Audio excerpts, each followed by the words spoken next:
Olá, amados, sejam mais uma vez bem-vindos a mais um vídeo aqui nesse canal. Eu convidar os amados a deixar o seu like e a se inscrever e deixar um comentário sobre o que o irmão vai achar do vídeo. Hoje estamos aqui para trazer mais um estudo da Palavra de Deus. Me apresentar, eu sou o irmão McLean, estou aqui com um convidado muito especial que vamos trazer um estudo também muito especial sobre a Palavra de Deus. Hoje iremos falar sobre a besta que emerge do mar. Então, gostaríamos que o irmão prestasse bem atenção nos detalhes que iremos apresentar. Irmão Júlio, podia saudar nossos irmãos? Olá a todos que nos acompanham. É um prazer enorme estarmos aqui, porque há muito tempo que não fazemos um debate. Exato. Então estamos ansiosos por este momento. Por isso queremos te convidar a permanecer e ouvir exatamente o que é a besta que sobe do mar, temas sobre isto, ter levantado várias questões. Então hoje queremos responder essas questões e prometemos ter mais sessões desta conversa sobre as bestas. Okay. Então deixa o seu like, se inscreve para estar atento a qualquer vídeo que nós lançarmos e que Deus abençoe. Muito bem, irmão Júlio. Ok, então podemos começar com o estudo da Palavra de Deus. Eu convido o irmão a abrir a sua Bíblia no livro do Apocalipse 13 para acompanhar na nossa leitura e acompanhar o vídeo. Irmão Júlio, coloco aqui a primeira questão. Como estamos? Vamos falar sobre a besta que emerge do mar. Exato. Primeiro, o que é besta? Exatamente. Abra sua Bíblia no livro do Apocalipse 13, como já dizia o irmão Mickey, para ver o que é que a Bíblia diz sobre a besta, para então eu poder responder essa questão. Diz assim nos versos 1. E fiquei em pé sobre a areia do mar e vi subir do mar uma besta que tinha 10 chifres e 7 cabeças, e sobre os seus chifres 10 coroas, e sobre as suas cabeças o nome de blasfêmia. A primeira questão que eu gostaria de responder, que o irmão Mickey não colocou, é quem é que estava em pé. Exatamente. O livro do Apocalipse foi escrito pelo discípulo amado, que era João, o último discípulo a morrer, e morreu pela velhice natural. Então, João foi um profeta de Deus que andou com Jesus como um dos seus discípulos, mas depois foi isolado na ilha de Patmos por causa da pregação do Evangelho. Exatamente. Então, Roma tinha o objetivo de silenciar a voz de João Batista. Por essa razão, o levou à ilha de Patmos, uma ilha onde deixavam pessoas condenadas à morte. Pessoas que trabalhavam duro para sobreviver naquele lugar, sofrendo frio, sofrendo todos os tipos de problemas climáticos que nós podemos imaginar. E lá estava João, o profeta amado. A Bíblia diz em Apocalipse 1 que Jesus apareceu para João de forma misteriosa. Ele ouviu uma voz por trás dele. Quando ele se virou, viu um homem que brilhava mais do que o sol. E esse homem era Jesus. E Apocalipse 1 diz revelação de Jesus para seus servos, nós. Então, o livro do Apocalipse, irmãos, é especial em primeiro ponto, porque em nenhum outro livro vamos encontrar um prefácio como este, uma abertura dizendo revelação de Jesus para seus servos. Exatamente. Então, em Apocalipse, todos os livros se complementam. A partir de Gênesis, onde começa o grande conflito, tudo termina em Apocalipse. Então, a nossa mensagem, a nossa atenção, em especial nos últimos tempos, deve estar centrada no livro do Apocalipse. Porque esse livro vai trazer uma revelação especial, dada a João na ilha de Patmos, mas que se estendeu por gerações até o nosso tempo. Então, eu gostaria de deixar aqui claro que, irmãos, hoje, nos dias finais, precisamos estudar muito o livro do Apocalipse. Exatamente. Porque a revelação deste livro pode trazer coisas que nós não imaginamos. Pode nos fazer perceber até sobre as guerras que têm se desenvolvido no mundo. Hoje vemos guerras grandes que têm até a capacidade de afetar toda a humanidade, seja a economia mundial e todas as outras coisas que podemos imaginar. Mas o que é que a Bíblia diz sobre o livro do Apocalipse? Aqui está uma citação muito importante. Diz assim: a instrução a ser transmitida a João era tão importante que Cristo veio do céu para dá-la a seu servo. Ou seja, Cristo veio pessoalmente para dar a seu servo João. E ainda diz, ordenando-lhe que a enviasse às igrejas. Irmão, nós pertencemos a uma igreja. É a igreja que vive no tempo do fim. Então Jesus trouxe aqui uma mensagem e ordenou João, escreve e envia às igrejas. Irmãos, se algo acontecesse e sobrasse apenas um mensageiro naquele todo evento, você poderia porventura desprezar aquilo que ele tinha a dizer? Se algo acontece, nós queremos uma testemunha. E essa testemunha é quem? João. O que sobrou dos discípulos, o último a morrer. Então Jesus se apresenta e ele diz: João, escreve para a última igreja.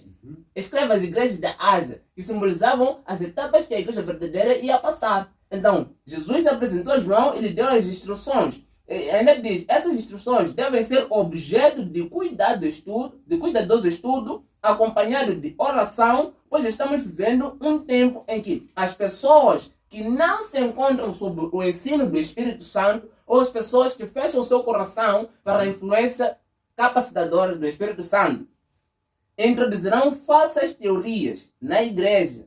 Essas pessoas ocupam elevadas posições e têm objetivos ambiciosos. Amados, o Espírito Santo está a dizer isso, não são minhas palavras. Então, essas pessoas se encontram no nosso meio. E elas ocupam posições grandes, mas têm objetivos maliciosos a realizar. Buscam exaltar a si mesmas e revolucionar a aparência das coisas. Deus nos deu instruções especiais para que nos guardássemos desses indivíduos. Ordenou João que escrevesse no livro aquilo que deveria ocorrer nas cenas finais da história da Terra. Então, irmãos, o livro do Apocalipse é importante. Exatamente. O tema que estamos aqui a debater é um tema que custou a vida de pessoas. Custou a vida de João. Então, é importante nós estudarmos o livro do Apocalipse. Quando vamos falar da besta, hoje o que é besta? Como já perguntava o irmão Mickey, besta é um animal feroz. Um animal grande que tem força, robusto. É considerado besta na linguagem popular. Quando se diz besta e vamos ao dicionário, encontramos que besta pode significar um animal de forma geral, especialmente um grande animal, um boi, um cavalo, animais de força, animais de potência. São bestas. Agora, quando vamos para a Bíblia, no sentido bíblico ou religioso, besta representa poderes.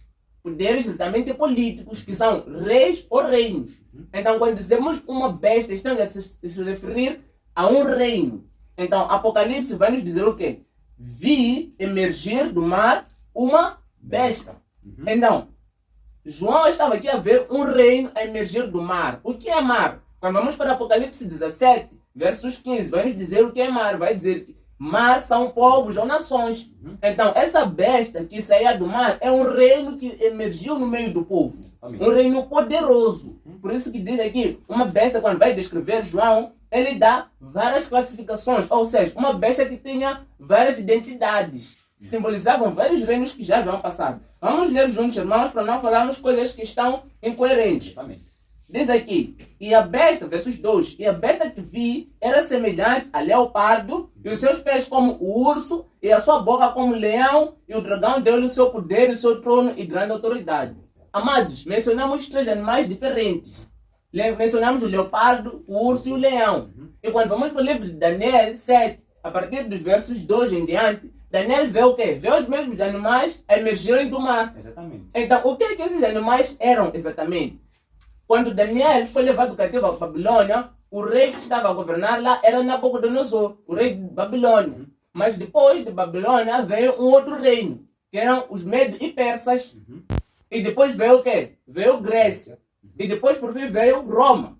Então, o que é que isso está a dizer? Está a dizer que aqueles 3 animais simbolizaram aqueles 3 reinos que poderiam passar a partir de Daniel até chegar a Roma. Exatamente. Então, esse último animal, ele tinha todas as qualidades dos antigos reis que passaram. Ou seja, se na Babilônia cometesse pecado, depois veio um outro reino que cometeu também graves pecados, o último animal cometeu o pecado de todos juntos.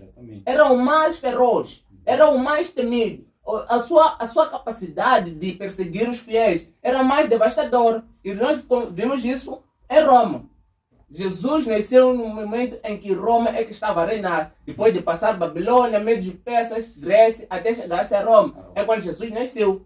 Mas vimos que quando Jesus morre, levanta-se uma grande perseguição contra os santos. A partir de Estevão, o primeiro mártir.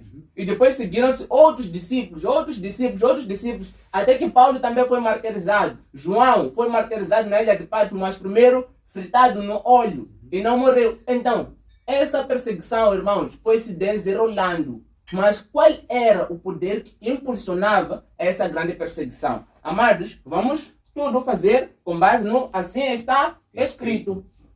Vamos para o livro de Daniel, Daniel 7, versos 2. Diz aqui, falou Daniel e disse, eu estava olhando numa visão noturna e eis os 4 ventos do céu agitavam o grande mar. Primeiro deixar claro o que são 4 ventos. Diz aqui, os grandes reinos que têm governado o mundo foram representados ao profeta Daniel como feras rapinantes que surgiram quando os 4 ventos do céu combatiam no mar. O que é combater? O que são 4 ventos? O anjo explicou que as águas representavam povos, multidões e nações. Ventos são símbolos de contendas. Os 4 ventos do céu e bateram no mar grande representam as terríveis cenas de conquista e revolução pelas quais os reinos têm atingido o poder. Ou seja, aqueles ventos ali são guerras. Aqueles ventos são os meios pelos quais os nossos súditos, os nossos reis têm alcançado o poder. O meio pelo qual as pessoas têm se elevado ao ponto de humilharem a lei de Deus, lançarem por terra. Então, é aquilo que batia sobre o mar, que são povos. As guerras afetam as multidões e essas são levadas até um determinado propósito que elas nem imaginam. Que é o quê? Se tornarem súditos de um reino. E assim acontecia. Daniel viu isso. E no meio daquela toda confusão, foi surgindo um poder pouco a pouco, que foi o catolicismo romano. Nós vimos, irmãos, que de todas as igrejas que existem hoje, nenhuma igreja é tão antiga e mencionada como a igreja católica. Então, a igreja católica surgiu há muito tempo. Logo depois de Cristo, começou a se levantar um movimento dentro da igreja que tinha o objetivo de lançar por terra a lei de Deus. Começaram como? Jesus veio abolir a lei. Mas o próprio Jesus disse em Mateus 5 que eu vim cumprir e não abolir a lei. Mas disseram que Jesus veio abolir a lei. E pouco a pouco a lei começou a ser lançada em terra. Jesus veio abolir o sábado, porque ele nasceu no domingo. Amados, os discípulos que viveram depois da morte de Jesus não guardaram o domingo. Continuaram guardando o sábado. Assim também aconteceu com Paulo, que veio se converter muitos anos depois. Ele também guardou o sábado. Diz a Bíblia em Lucas, em Atos 18, que o Paulo pregava e discutia nas igrejas nos sábados, porque ele é onde ele se congregava. Então, não existe a teoria de que Jesus, ao ressuscitar no domingo, ele estava a abençoar ou santificar o domingo. Muito pelo contrário. Jesus, até morto, mostrou que o sábado deve ser o quê? Obedecido. Então, Jesus descansou no dia do sábado, até morto. Então, como é que nós vivos não queremos descansar nesse dia maravilhoso? Ainda nos céus também, conforme Isaías 66 diz, de uma lua nova até outra lua nova, de um sábado a outro, vamos todos nos juntar para adorar a Deus. Então, será que o sábado só foi abolido nesse meio período da morte de Jesus até a sua vinda? Não, não faz sentido. Não faz sentido. Então, esse movimento que surge no meio do mar tinha o objetivo de lançar por terra a lei de Deus. E pouco a pouco foi se formando um movimento forte contra o povo de Deus, que foi o catolicismo romano. A igreja católica não mudará. Ela no passado perseguiu. E nós vimos que a partir do ano 538 ela se tornou a supremacia mundial. Todos os reinos da terra se curvavam perante o Papa. Todos os reinos da terra adoravam o Papa. Então podemos confirmar o que realmente aconteceu através do Apocalipse 17, versos 3 a 5. Será que nós estamos a falar coisas estamos contra os católicos? Não. A Bíblia fala muito bem sobre o que é a Igreja Católica. E podemos ver isso no livro do Apocalipse 17, versos 3 até 5. Diz aqui: então ele me levou em espírito a um deserto e vi uma mulher montada numa besta com cor de escarlata, que estava cheia de nomes de blasfema e que tinha 7 cabeças e 10 chifres. Quando nós lemos sobre a besta que surgiu do mar, diz ali que tinha 7 cabeças e 10 chifres. Aqui também vemos uma mulher sentada sobre uma besta que tinha 7 cabeças e 10 chifres. Seria coincidência? Não, não existe coincidência na Bíblia. Exatamente. Tudo é uma mensagem que Deus estava a revelar a João sobre as coisas que poderiam acontecer ao longo dos tempos. Então nós encontramos isso acontecer aqui no livro de Apocalipse 17. E diz que ela blasfemava. Então, por que nós dissemos que essa besta é a Igreja Católica? Ou essa mulher sentada sobre a besta, que nasceu no meio dessas bestas, que são reinos, a Igreja Católica nasceu no meio desses reinos, ela blasfema contra Deus. Hoje, os católicos acreditam que papas podem perdoar pecado. Exatamente. Mas quem pode perdoar somente é Deus. Então, o que é blasfemar? Blasfemar é eu me colocar no lugar de Deus. toda vez que eu me considero Deus, eu estou a blasfemar. Exatamente. Então, quando eu digo que eu posso te perdoar, eu estou a blasfemar. Então, hoje os católicos, infelizmente, muitos acreditam que o Papa pode perdoar os pecados. Mas isso é infalível, o Papa não peca. Isso é errado, irmãos. Todos nós temos acesso direto a Deus. Não temos um humano como intermediário aqui na terra. Somente Cristo nos céus.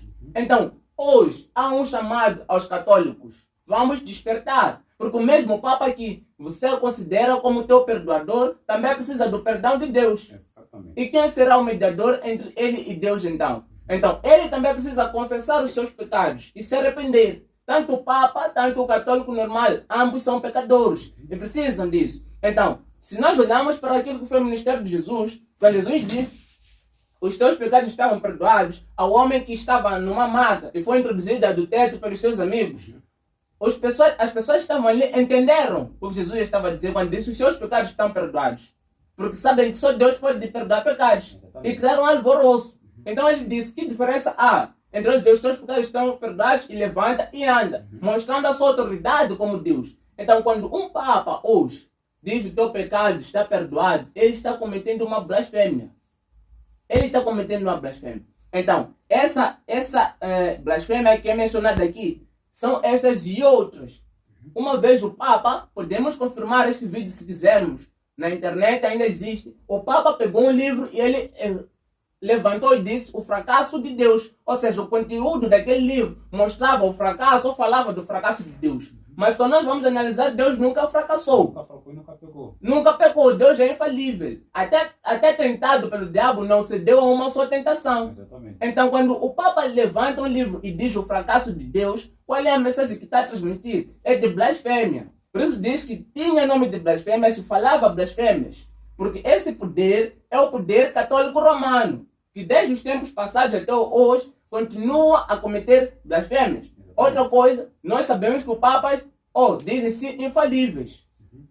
Eles são praticamente Deus aqui na terra. O próprio Papa daqui diz isso. Não somos nós. Eles dizem, nós somos como Deus aqui na terra. Porque se até um anjo pecasse, nós os papas poderemos ter capacidade de julgá-lo. Estamos a ver o nível de moralidade que a Igreja Católica Romana tem trazido às pessoas que infelizmente não sabem. Os católicos precisam investigar as suas raízes. Assim como cada igreja está aberta, até a igreja adventista está aberta para investigarmos as raízes dessa igreja. Mas quando vamos ver a católica romana, é a única igreja que perseguiu, e ela sabe muito bem, perseguiu e matou os santos durante muito tempo. Os versos 4 dizem assim, a mulher estava vestida de púrpura e de escarlata, e adornada de ouro, pedras preciosas e pérola. E tinha na mão um cálice de ouro, cheio das abominações e da imundície da prostituição. O que esse verso está a nos dizer, amados? Quando nós vamos analisar aquilo que é o estilo de vida dos papas ou da Igreja Católica, vamos ver que existem ornamentações de púrpura e de linho fino, de ouro. A Igreja Católica Romana é a igreja que tem ostentado mais riquezas. Nós vimos que só a veste do Papa é cheia de adornos. Nós vimos que o Papa maior se assenta numa cadeira de ouro e aos seus lados estão o quê? Querubins. Estão ali símbolos de anjos. O que está no céu, Deus está sentado entre os querubins. E os querubins dizem santo, santo. Então ele transmite a mesma imagem para ele. Isso é blasfemar. Ele se considera Deus na terra. Então a igreja tem feito isso. Aqui está dizendo que essa mulher estava vestida de púrpura como riqueza, símbolo de riqueza. Assim como a igreja católica tem feito. E nos versos 5 diz, e na sua fronte estava escrito um nome. Mistério, a grande Babilônia, a mãe das prostitutas e das abominações da terra. A Igreja Católica diz muito bem, nós os católicos não somos irmãs de outras igrejas, somos a mãe. Seria uma coincidência, irmãos? Não existe coincidência. A Bíblia já mostra que a Igreja Católica é a mulher sentada sobre a besta, que tem na mão uma taça cheia de prostituições. E com ela fez com que todos os povos da terra se prostituíssem. De que maneira? Foi a Igreja Católica que introduziu o domingo. Quantas igrejas hoje adoram no domingo? Várias. Então, são igrejas que estão a se prostituir com a Igreja Católica e não sabem. Por quê? Acham que Jesus, ao ressuscitar no domingo, abençoou o domingo. Mas a Bíblia poderia deixar claro. Exatamente. Várias citações existem, até no próprio Apocalipse, que devemos guardar o sábado. João recebeu Jesus no dia do sábado, mostrando que o sábado continuará a ser importante. É um presente. Então, não existe essa verdade sobre a santificação do domingo. Foi a Igreja Católica que introduziu no ano 321. Nós vimos. No ano 321, foi trasladado o dia de santificação do sábado para o domingo. E muitas pessoas seguem através de Constantino. Então, existe um propósito, irmãos. O propósito do diabo é desviar almas que estão caminhando para os céus em direção ao inferno. Agora, Jesus diz: eis que estou à porta e bato. Se alguém ouvir a minha voz, ouvirá e será salvo. Abrirá, entrarei e cearei com ele. Amados, a voz de Jesus é esta. É a palavra de Deus. Todo aquele que é repreendido tem o dever de se arrepender e buscar a salvação, enquanto ainda se pode achar. Porque a Bíblia não mente. A Bíblia não tem coincidência. A Bíblia é o meio pelo qual Deus fala ao homem caído para que este possa se arrepender e voltar à sua maravilhosa luz. Então, amados, só para poder fechar, vamos voltar ao livro principal, que é Apocalipse 13, onde fala sobre a besta que sobe da terra. Irmão Mickey, quando nós olhamos para aquele que é a besta que sobe do mar, ela tem uma forma de ser muito parecida com a Trindade.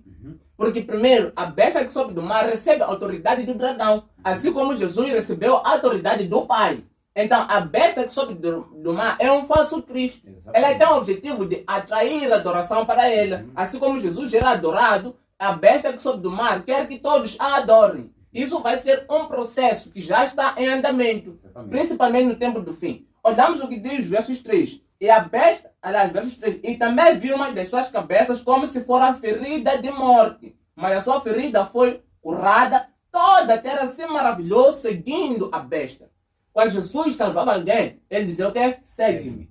Segue-me. Então, seguir não é andar atrás da pessoa. Seguir é fazer aquilo que a pessoa faz. Seguir a Cristo é viver como Cristo viveu. Carregar a cruz e seguir a Cristo é viver aquilo que Cristo viveu. É viver o Evangelho. Então, quando a besta maravilha todos e faz com que todos já seguem, estão ali a adorar. Estão lhe dando glórias. E quando é que isso aconteceu? No ano 1798, o Papa Pio VI foi preso, que foi a ferida mortal. A Igreja Romana perdeu o Papa, perdeu a autoridade que tinha. O Papa Pio VI foi levado preso e foi morrer na prisão. Então, aquela foi a ferida mortal que sofreu. Mas nós vimos que não ficou sem Papa, porém a influência que tinha não era mais a influência mundial. Nós vimos que não eram mais os papas que comandavam tudo. Mas essa autoridade está pouco a pouco a ser devolvida. Daqui a pouco, nenhum rei fará algo sem que esteja na agenda do Papa. Nós podemos provar isso. Não há presidente que é empossado sem que vá até a presença do Papa. No Vaticano. Então, o que é isso? É reconhecer que o Vaticano é a supremacia. É reconhecer que o poder papal, essa ferida, está a ser curada. Amados, nada aqui é coincidência. Eu insisto nesse ponto para que os irmãos possam parar de refletir. Por que é que Cristo permitiu que as coisas acontecessem de forma tão clara? É para que nós possamos confiar mais em Deus e somente nele depositarmos a nossa esperança. O que a Igreja Católica tem pregado é que nós temos santos que velam por nós. Então oramos pela Maria, oramos pelos santos, oramos pelo Papa. Tudo isso são coisas abomináveis perante Deus, porque temos um acesso direto ao Pai. Então, a Igreja, essa besta, sofreu uma ferida, mas a ferida foi curada. A partir desses versos em diante, falamos do evento futuro. No passado, a igreja perseguiu e matou, mas teve uma ferida. Mas agora a ferida está a ser curada. E será finalizada a sua cura em breve. Quando isso acontecer, uma grande perseguição vai ser retomada. Aquilo que foi a besta do passado vai continuar o seu império. Aquilo que foi a católica do passado vai continuar o seu império. E diz: adoraram o dragão que deu à besta a sua autoridade. Porque o objetivo da besta é fazer com que todos adorem o dragão, que é Satanás. O objetivo da igreja católica, o verdadeiro objetivo dos papas, é fazer com que todos adorem a diabo sem saber. É por isso que muitos praticam coisas que não sabem na igreja católica. Muitos participam de uma santa ceia falsa. Muitos participam de uma caminhada falsa. Muitos participam de adoração a Maria, mas imagens, mas a Bíblia fala sobre isso. Maria não foi aos céus, Mas muitos católicos acreditam que Maria está no céu. Maria morreu na esperança de ver Jesus voltar nas nuvens. Exatamente. Então nós precisamos falar com os nossos irmãos católicos para que possam se arrepender. Porque existem muitos lá que serão salvos. Mas aquele que negar essa voz não é nosso irmão. Assim como disse Jesus. A minha mãe e meus irmãos são aqueles que ouvem a palavra de Deus e a praticam. Exatamente. Então nós devemos reconhecer que somente Deus é autoridade nos céus e na terra. Não existe outra autoridade. Então, continua dizendo. Adoram a besta dizendo, quem é semelhante à besta? Quem poderá batalhar contra ela? Ninguém ou nenhum rei se impõe contra a autoridade da besta. Nenhum rei se impõe contra a autoridade da Igreja Católica. Exatamente. Nós vimos nos anos passados, irmãos, quando o Papa Francisco visitou Moçambique, milhares e milhares de moçambicanos saíram às ruas para receber o Papa, Exatamente. para ver o Papa, a adoração que foi feita a Papa.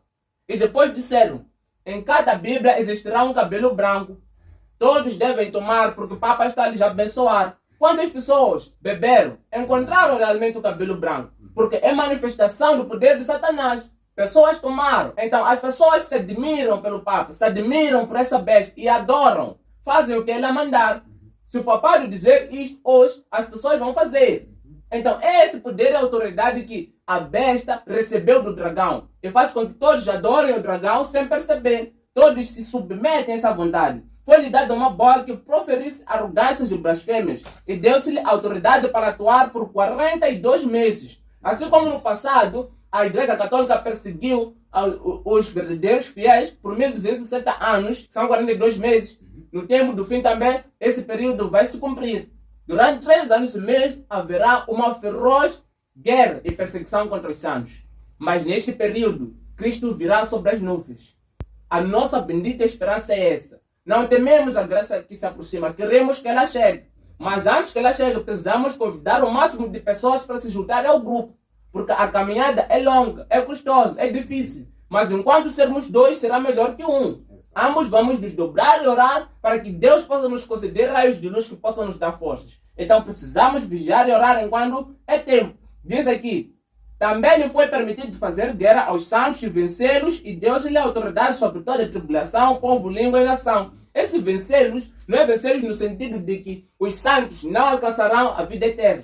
Mas é vencê-los no sentido de que tanto reis quanto presidentes, todos estarão contra, até o seu próprio vizinho, contra os fiéis. Será uma perseguição feroz onde vamos perder as nossas propriedades, vamos perder os nossos laços matrimoniais, os nossos laços familiares. Tudo isso vai perder. Então, esse vencer. Mas enquanto vencemos na terra, o nosso galardão no céu é maior. Por isso que Jesus diz, ao vencedor, dar-lhe-ei que se sente comigo. Como eu venci e sentei com o Pai. Então, essa é a nossa esperança. Perdemos para o mundo, mas vencemos para Cristo.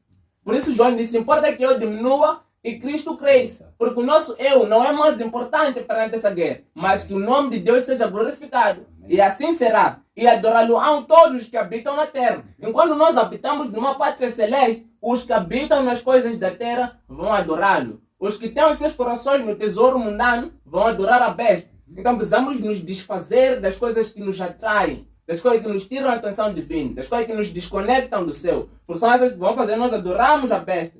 É aqueles que os seus nomes não estão escritos no livro do Cordeiro, que foi morto desde a fundação do mundo, que é Jesus. Aquele que seu nome não reconheceu Cristo como seu Salvador, vai adorar a besta. E consequentemente terão a morte. Mas aqui diz, se alguém tem ouvido, ouça o que o Espírito diz às igrejas. Amados, nós temos ouvidos? Essa seria uma questão para raciocinarmos. Ter ouvido não é ter esses órgãos, mas é nós ouvimos o que Cristo diz às igrejas. Cristo faz um chamado, especialmente à igreja verdadeira, que é a igreja de Laodiceia, porque esta é a que mais tem sido pior. Cristo vos chama, e se ouvirdes hoje a sua voz, não endureçais o vosso coração. Então, a mensagem sobre a besta é a mensagem que nós devemos examinar para possamos estar dispostos a batalhar contra ela. Porque Cristo venceu uma vez e nos tornou vencedores com ele. Então, eu quero terminar dizendo que se alguém tem ouvidos hoje, se arrependa e ouça a Deus. Que Deus possa lhe abençoar nessa meditação, nesse estudo. Eu espero que tenha um espaço especial nas nossas vidas. Possamos ouvir e fazer aquilo que nós temos aprendido a cada dia. Que Deus nos abençoe e deixo o fecho para o irmão Miclin. Exatamente. Muito obrigado, irmão Júlio, pelo estudo aqui apresentado. Espero, irmão, o essencial tenha ficado. Se alguém tem ouvidos, ouça o que o Espírito diz às igrejas. Então, nós deixamos esse texto como um apelo que o irmão possa abrir o seu coração, possa permitir que o Espírito Santo possa tocar no seu coração, para que consiga ver a verdade. Então, nós terminamos por aqui, pedindo ao irmão que deixe o seu like. Se tem alguma dúvida sobre a besta, que é mesmo do mar, possa colocar nos comentários. Nós estaremos aqui para responder e esclarecer. Então, nós terminamos esse estudo. Que Deus abençoe. Até mais. Amém. Amém.